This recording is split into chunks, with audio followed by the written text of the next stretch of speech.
Patuloy na nagbibigay serbisyo. Pag-asa at saya. GMA Regional TV. Kapuso ng bawat Pilipino.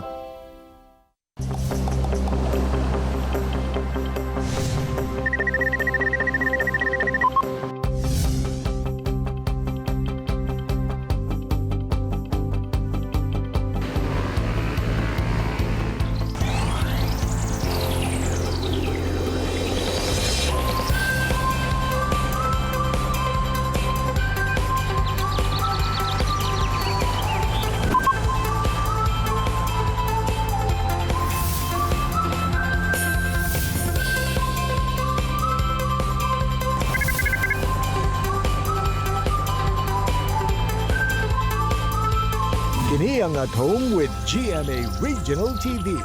It's a blessed Wednesday morning mga kapuso all over Mindanao. Labi na sa itong mga kapuso din ha, Samlang ug Antipas sa Cotabato Province. Say may buntag! Mayong buntag sab Jill, kumustahon sab nato atong mga kapuso sa Dapitan City ug Dipolog City sa Zamboanga del Norte Province. Sanglit Food Day Wednesday ta karon sa mga mahiligon og pasta. Lutuan kita og healthy pasta, ang malunggay fettuccine with pesto sauce ni Nova Po nga freshly picked ang ingredients sa iyang farm sa Hasaan, Misamis Oriental. Og sa mga buot mag-bake apan walay oven, no probs ka na, sanglit ipakita sab niya kanato ang iyang do-it-yourself o DIY oven. Samtang say ipakita sab kanato sa Dabawenyong, si Jong Zamora ang iyang specialty, ang iyang kare-kare.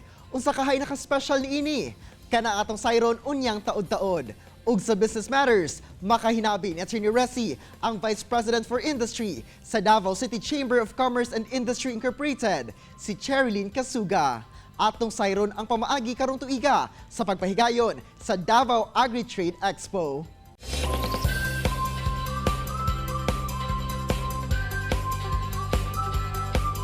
Atong sugdan ang atong Wednesday morning bonding pinaagi sa At Home with GMA Regional TV Dance at Challenge. Sayaw na, kauban ang mag-igagaw nga sila Marian, Mika, Alia ug Shin Galicia nga taga Santo Tomas, Davao del Norte.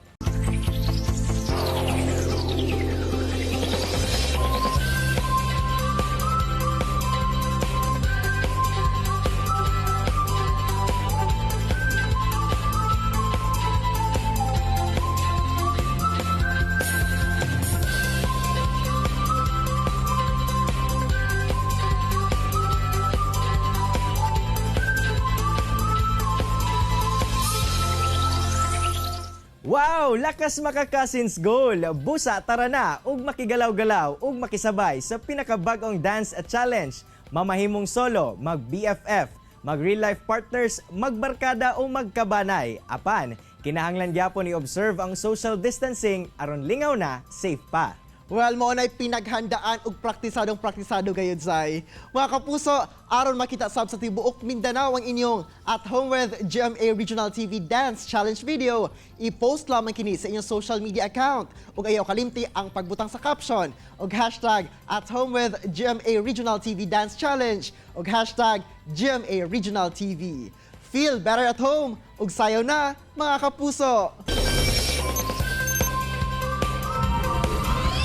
Mga kapuso, kung ang uban establishmento nanirado tungod kay apektado sa pandemya, apang kining ato makauban karong buntaga, nahimong oportunidad nga magsugod og food business. Atong sayron ang istorya o kung unsay naa aning iyang kare-kare, kauban si Jong Zamora. Sir Jong, maayong buntag ug dayon sa At Home with GMA Regional TV. Kamusta, sir? Maayong buntag sa inyong tanan, mga kapuso. Sir Jong, asa ba nagikan ang imong recipe sa imong ginaluto nga mga sudan? Actually, nagikan ni siya sa ako ang lola, pero ako lang siyang gi-enhance na siya twist gamay. Sir Jong, kanus ba ka nagsugod nga nagabaligya na ka o mga pagkaon? Kung start ang pandemic, regarding sa ako ang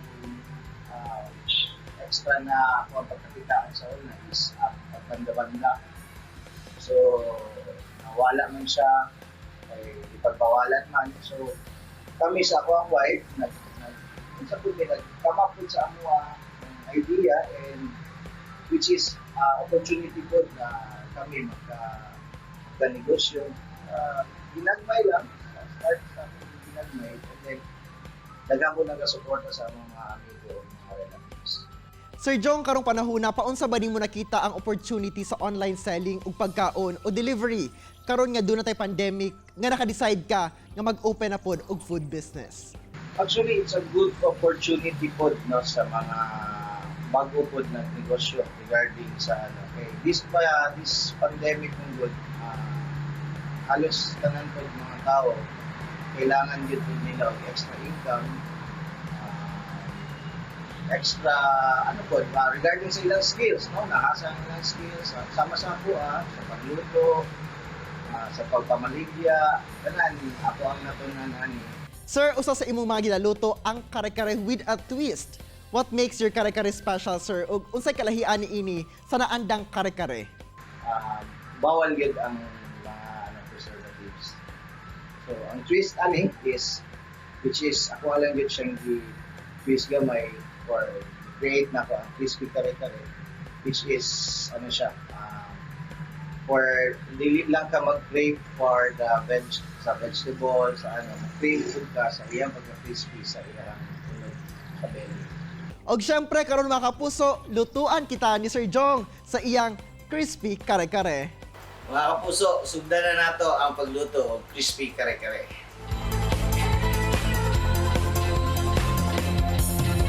First, ato ang isala ng mantika.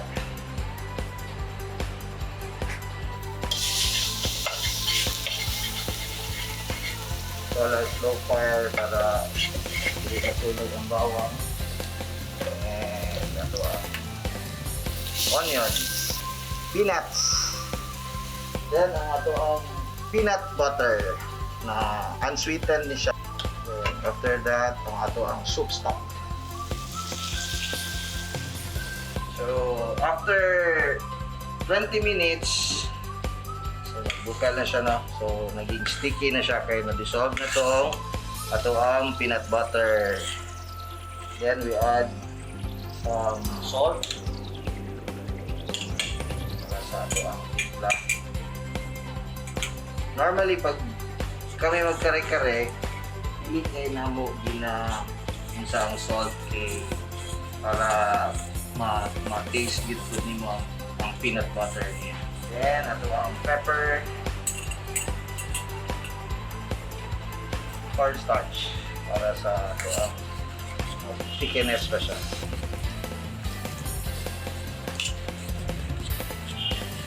We have to stir it. So, thick na siya. Kung gusto nyo pa na napamantay soup stock. So, ato lang siya dungagan ng sabon. And lastly, ato ang atsuete. Dili ni siya coloring, atsuete ni siya. So, ato lang mix. Kung saan gusto nyo na color. So, nag-boil na itong water. Ito na i-blanch na itong mga vegetables. Bottom or sitaw, i-blanch na to. And also, ang atong pechay, we're frying the pork belly. So, crispy na kayo sa talong. Kailangan i-fry siya.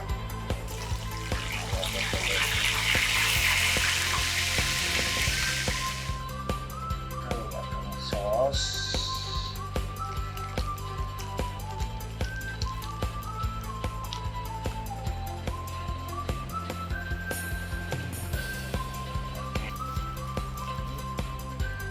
Kumana ang ato ang pila ka minutong pagluto sa ato ang lamiang crispy kare-kare. Tcharing! Makaon ta mga kapuso. Wow, pinasahi po ning kare-kare ni Sir Jong, no? Makagutom gyud.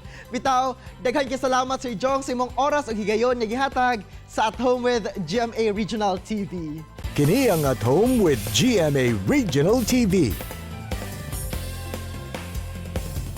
Ani ana si Attorney Resi Rizada alang sa Business Matters. Resi! Mga kapuso, dinhi sa Business Matters atong makahinabi ang usa ka agripreneur ug ang kasamtangang Vice President for Industry sa Davao City Chamber of Commerce and Industry. Alang sa ipahigayong Davao Agri-Trade Expo kun date 2020. Walilain kundi si Miss Sherilyn Kasuga. Maayong buntag Miss Sherry ug dayon sa At Home with GMA Regional TV.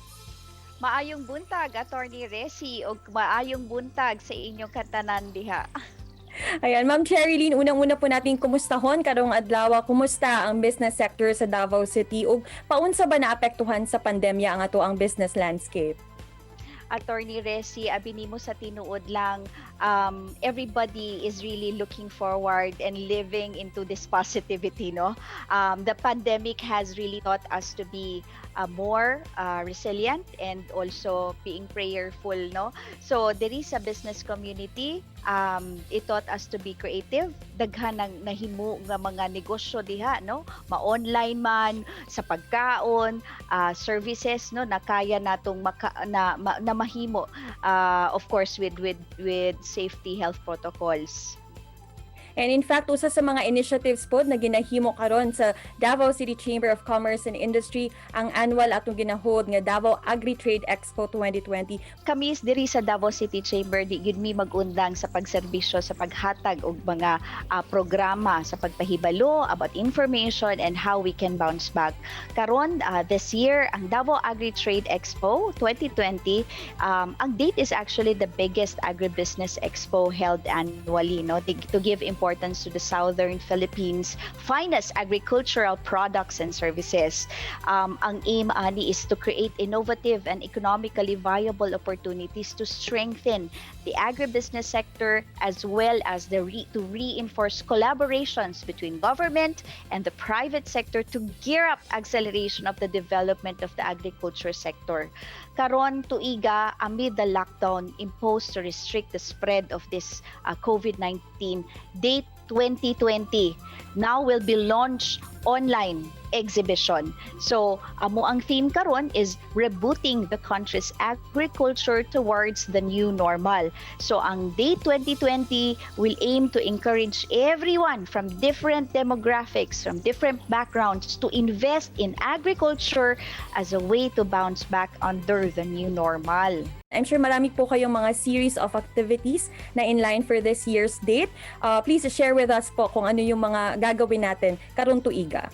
Yes, ang ilaha lang karong date 2020 will allow exhibitors to showcase their products and services for the whole year online. So gwapo gid siya. We will give the opportunity for our different stakeholders, private, government, and others, no, in the whole value chain na kasi this will serve as a platform to promote and create linkages and partnerships among local and international agribusiness stakeholders. So ang buhaton lang nila, they just need, no, di na kailangan mo gawas. Karon they just need to go to our website, that is www.davochamber.com/date. So dito makita nila how they can visitor check-in. They will see the online exhibition. Makikita doon ang different namong mga companies, members, mga agribusiness sector, no, nga ilang gina-promote ang ilang product, and you can directly send an email to them. You can contact them and even the contact person kay tungod mas dali na karon kay directly adto na ka o maka-contact ka na sa ilaha. Please let's take this opportunity also to invite lahat ng ating mga kapuso, dili lang diri sa Davao City but all over Mindanao to check out and participate in the Day 2020 online exhibition and of course your other activities. Yes, salamat. The launch of the online exhibition will be on October 30, 2020. This will be followed by a series of webinars in November that will focus on market access, financing, logistics, and technology. Hopefully po, inaanyayahan ko po kayo, please visit our website www.davochamber.com/date. Thank you very much, Miss Cherry, at mabuhay po ang Davao City Chamber of Commerce and Industry. Thank you. Maraming salamat. Mabuhay din po ang GMA. Thank you. Ug maukad to ang atong dapat atangan alang sa Davao Agri-Trade Expo 2020. Mao nang tutok lang mga kapuso, kay mobalik pa ang At Home with GMA Regional TV. Kini ang At Home with GMA Regional TV.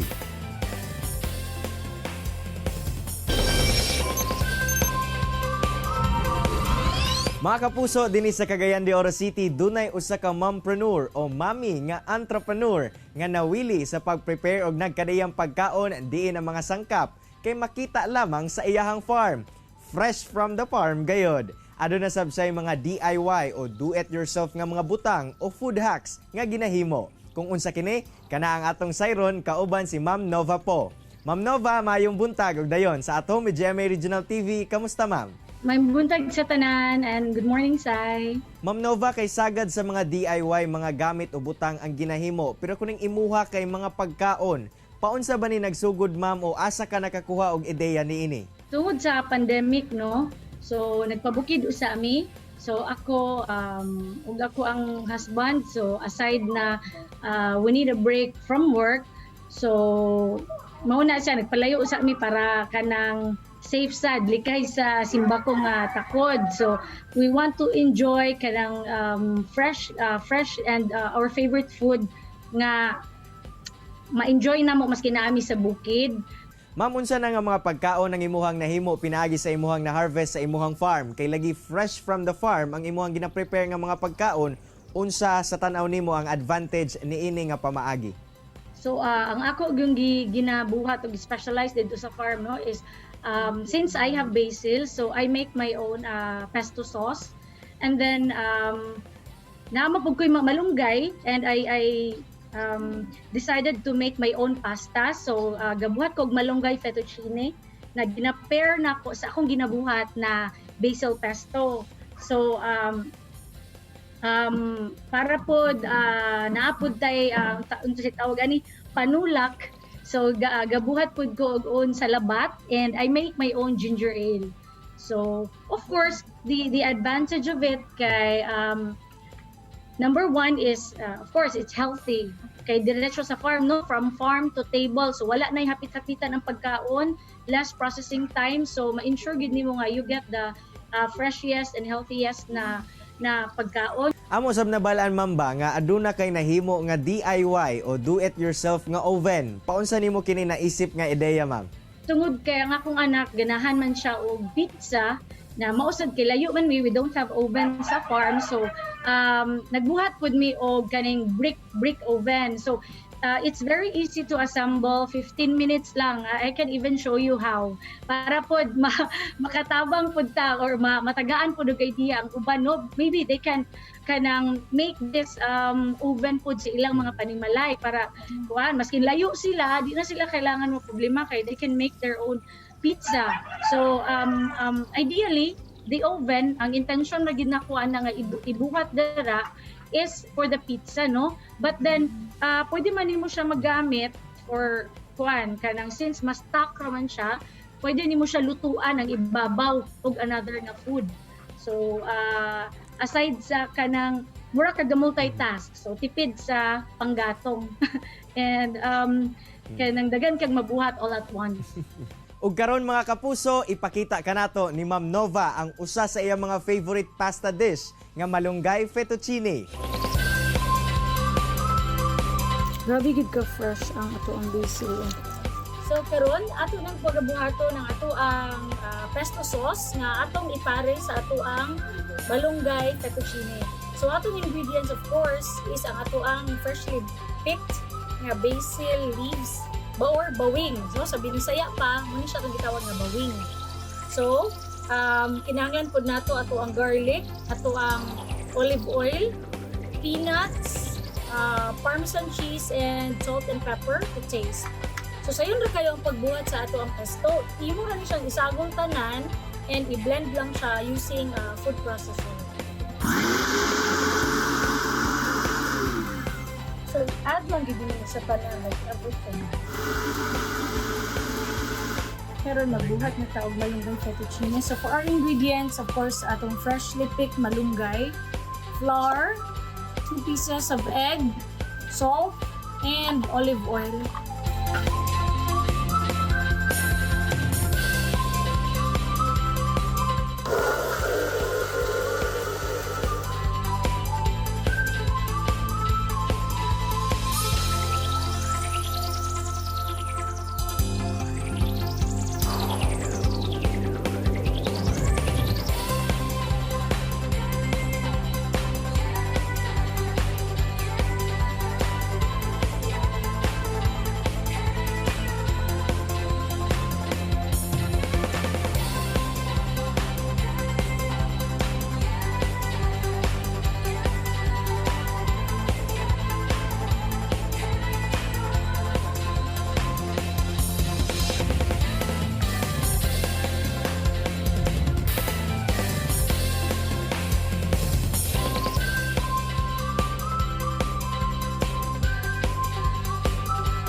Sigurado ko nga naibog mo og gigutom na mga kapuso tungod sa dish nga atong nakita karong buntaga.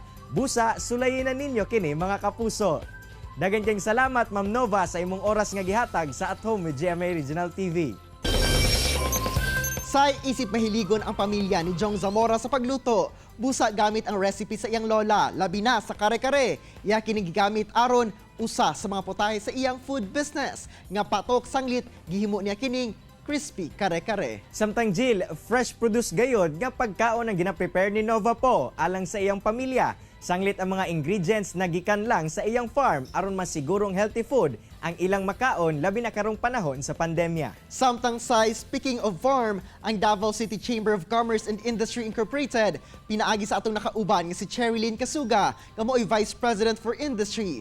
Iyang giawhag ang katawhan labi na ang mga agripreneur nga mosalmo sa pegayong Davao Agri-Trade Expo 2020 online exhibition nga ilusad sugod karong October 30. Mga kapuso, unta na inspire og nakakaton kamo sa gi-share sa itong mga bisita karong buntaga sama na lang sa panultihon ni Thomas Keller nga a recipe has no soul. You as the cook must bring soul to the recipe. Sakto sa tong episode karong adlaw. Mag-uban-uban na sabta ugma puhon mga kapuso, alas 8 gihapon sa buntag. Dinhi lang sa inyong Morning Kabanding, ang At Home with GMA Regional TV. Makita pagbalik ang atong episode, pinaagi sa pagbisita sa www.gmaregionaltv.com. Huwag kayo kalimot mga kapuso ha, mag-subscribe sa official YouTube channel sa GMA Regional TV. Mga kapuso, always remember that God is good all the time. Ayaw sab kalimot sa pag-smile. Amping! Stay safe and healthy mga kapuso. Ako si Cyril Chavez. Kinisab si Argil Relator. Buong puso para sa kapuso.